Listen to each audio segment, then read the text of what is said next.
Assalamualaikum warahmatullahi wabarakatuh. Halo teman-teman semua. Perkenalkan, saya Kasmawati, NIM 20420070 dari Prodi PGMI kelas 3C, Fakultas Tarbiyah dan Keguruan, Universitas Islam Negeri Sultan Taha Syafuddin Jambi.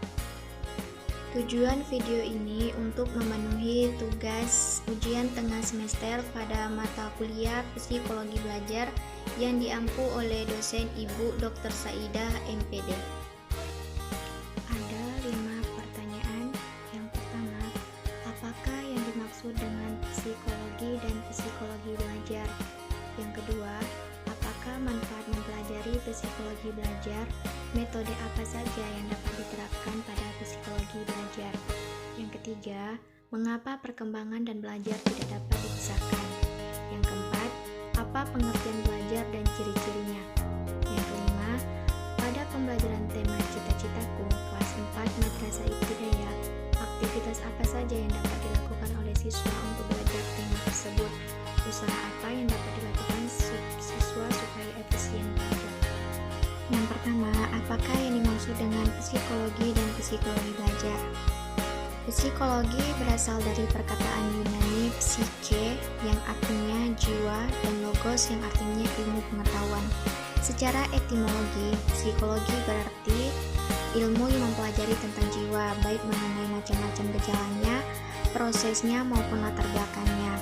Namun, para ahli juga berbeda pendapat tentang arti psikologi itu.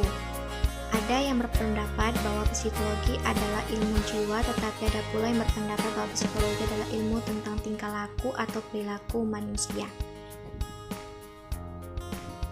Sedangkan psikologi belajar, menurut W.S. Winkel dalam bukunya Psikologi dan Evaluasi Belajar, menyatakan bahwa psikologi pendidikan adalah salah satu cabang dari psikologi praktis yang mempelajari prasyarat-prasyarat atau fakta-fakta bagi pelajar di sekolah, berbagai jenis belajar dan fase-fase dalam semua proses belajar. Dalam hal ini, kajian psikologi pendidikan sama dengan psikologi belajar.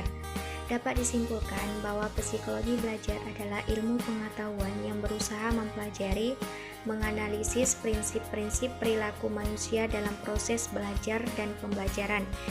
Referensi dari buku Psikologi Belajar Syarifah Nurjan MA. Pertanyaan kedua, apakah manfaat mempelajari psikologi belajar? Metode apa saja yang dapat diterapkan pada psikologi belajar? Manfaat dan kegunaan psikologi belajar merupakan alat bantu bagi penyelenggara pembelajaran untuk mencapai tujuan pembelajaran. Psikologi belajar dapat dijadikan landasan berpikir dan bertindak bagi guru, konselor, dan juga tenaga profesional pendidikan lainnya dalam mengelola proses pembelajaran. Metode dalam psikologi belajar. Psikologi belajar juga menggunakan metode tertentu untuk melahirkan teori. Beberapa literatur psikologi menuliskan bahwa metode yang digunakan dalam psikologi belajar tersebut adalah: yang pertama, metode introspeksi; yang kedua, metode ekstrospeksi; yang ketiga, kuesioner; 4, interview; yang kelima, biografi; 6, metode klinis; 7, metode eksperimen; yang ke-8, metode testing.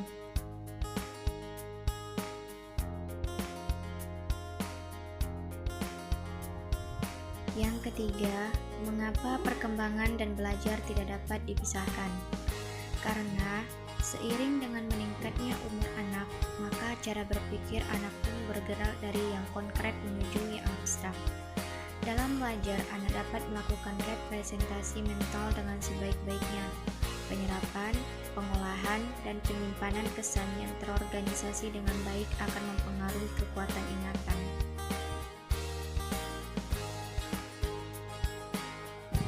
Pertanyaan keempat, apa pengertian belajar dan ciri-cirinya?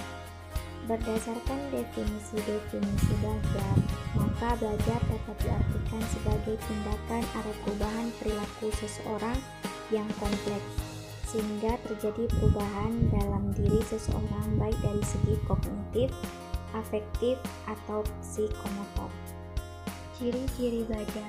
Jika hakikat belajar adalah perubahan tingkah laku, maka ada beberapa perubahan tertentu yang dimasukkan ke dalam ciri-ciri belajar. Yang pertama, perubahan yang terjadi secara sadar individu yang belajar akan menyadari terjadinya perubahan itu atau sekurang-kurangnya individu merasakan telah terjadi adanya suatu perubahan dalam dirinya. Yang kedua, perubahan dalam belajar bersifat fungsional.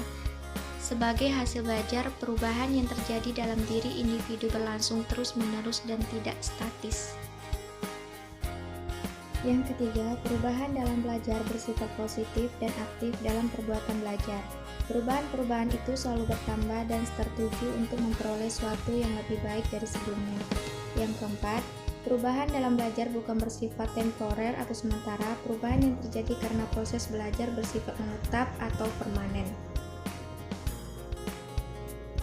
Yang kelima, perubahan dalam belajar bertujuan atau terarah. Perbuatan belajar yang dilakukan senantiasa terarah pada tingkah laku yang ditetapkannya. Yang keenam, perubahan mencakup seluruh aspek tingkah laku. Perubahan yang diperoleh individu setelah melalui suatu proses belajar meliputi perubahan keseluruhan tingkah laku.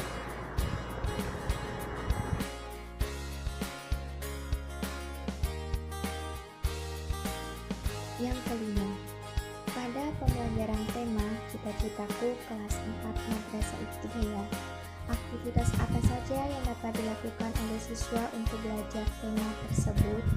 Usaha apa yang dapat dilakukan siswa supaya efisien belajar?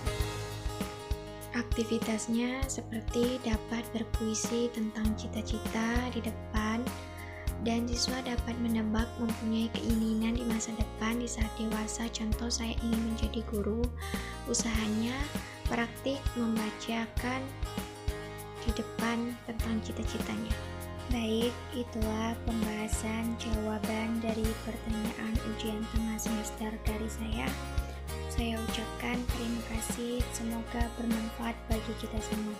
Wassalamualaikum warahmatullahi wabarakatuh.